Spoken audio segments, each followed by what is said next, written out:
देखो, तुमने कभी सोचा है कि अगर मेरे पास साइज ऑफ जो कैटाइन है, मैंने उसको कैटाइन कहा, ये greater than, sorry, less than क्यों होता है, मैंने गलती से लिख दिया, लेस देन क्यों होता है इसका जो साइज इसका पेरेंट एटम से, मतलब जब कैटाइन होने से पहले उसका जो भी एटम था।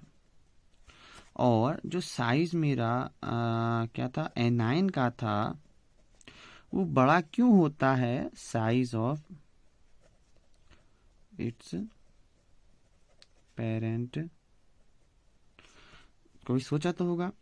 चलो इसको सॉल्व करते हैं, मिस्ट्री को सॉल्व करते हैं। देखो, इसको ना एक ऐसे समझो कि तुम्हारा थैला है, या फिर मान लो कि तुम्हारे पास एक बैग में, ज्योमेट्री बॉक्स में, कुछ भी मान लो, तुम्हारे पास 10 जो थी वो ब्लू कलर की पेन थी, और 10 तुम्हारे पास समझ लो ब्लैक कलर की पेन थी या वाइट कलर की पेन थी, कुछ भी मान लो।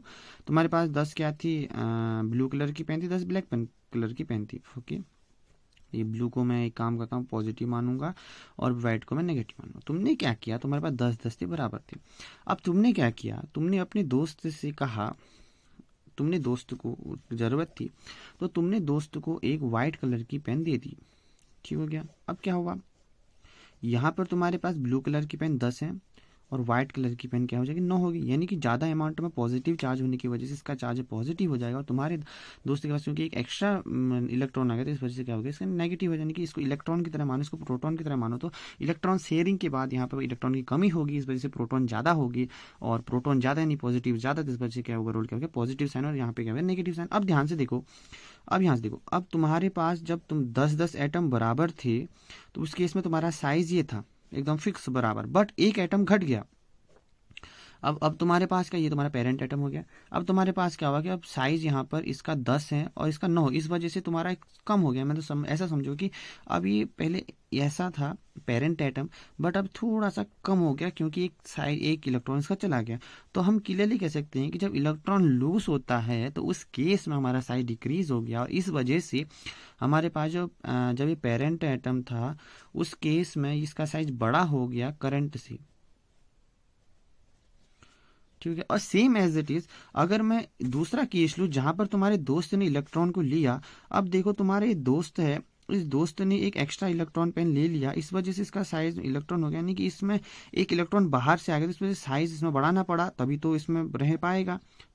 ओके, और इसके पेरेंट एटम की तुलना में इससे कम हो गया। हम कह सकते हैं कि इस वजह से इसका नेगेटिव चार्ज हो गया। इस वजह से पेरेंट का जो था ये, इसका साइज की तुलना में जो करंट वाले की साइज कैटाइन में क्या होगी, ज़्यादा होगी। तो ये ओवरऑल क्या है कि जब इलेक्ट्रॉन इसमें, क्योंकि इसमें इलेक्ट्रॉन का लॉस होता है, इस वजह से साइज क्या हो जाता है, इसका डिक्रीज हो जाता है। और यहाँ पर इलेक्ट्रॉन चूंकि गेन करता है, इस वजह से हम कह सकते हैं कि जो साइज है वो इंक्रीज करता है। आई होप आपको समझ में आया कि मैं क्या कहना चाहता हूँ कि इलेक्ट्रॉन जब निकल जाता है तो इस वजह से साइज कम हो जाता है, इलेक्ट्रॉन जब वापस आता है तो इस वजह से साइज। तुम ऐसे समझो ना, जब तुम्हारे पास बचपन में खेलते होगे, तो जो तुम कंचे खेलते होगे, तो देखो जब तुम्हारे पास थैली में कंचे थे, तो तुम्हारे पास बहुत सारे कंचे, एक यहाँ से कंचा चले गया, तो यहाँ से देखते हो कि थैली पहले भरी हुई थी, थोड़ी सी हवा की वजह से कम हो जाती है, बट एक और कंचा आ गया तो उस वजह से थोड़ी भर जाती है। तुम्हारे गुब्बारे का एग्जाम्पल लो, जब तुम होली के समय में पानी डालते हो, तो जब पानी निकलता है तो उस वजह से, ये समझो जब मैंने पानी इसमें डाला तो पूरा तरह फूल गया, ठीक है, इलेक्ट्रॉन आया तो उस वजह से साइज बढ़ गया। बट जैसे ही पानी निकल गया, यानी कि तुमने पानी डालने से पहले भी जब हल्का पानी था, उस केस में देखते हो पानी निकल गया तो इसका साइज ऑटोमेटिकली कम हो जाता है। तो ये भी एक एग्जांपल ले सकते हो, कोई भी एग्जांपल ले लो, ऐसे रियल लाइफ से समझने की कोशिश करो क्या है ओवरऑल, तो आप क्या अंदर जाओगे ना, ऐसे समझने की कोशिश करो, वही वैसे ही क्वांटम में समझ में आ जाता है, क्वांटम मैकेनिक्स भी। तो ये ओवरऑल है। अगर आपको अच्छा लगे तो लाइक एंड सब्सक्राइब जरूर करें। I hope you understand. अगर आपको अच्छा लगे तो लाइक एंड सब्सक्राइब जरूर करें।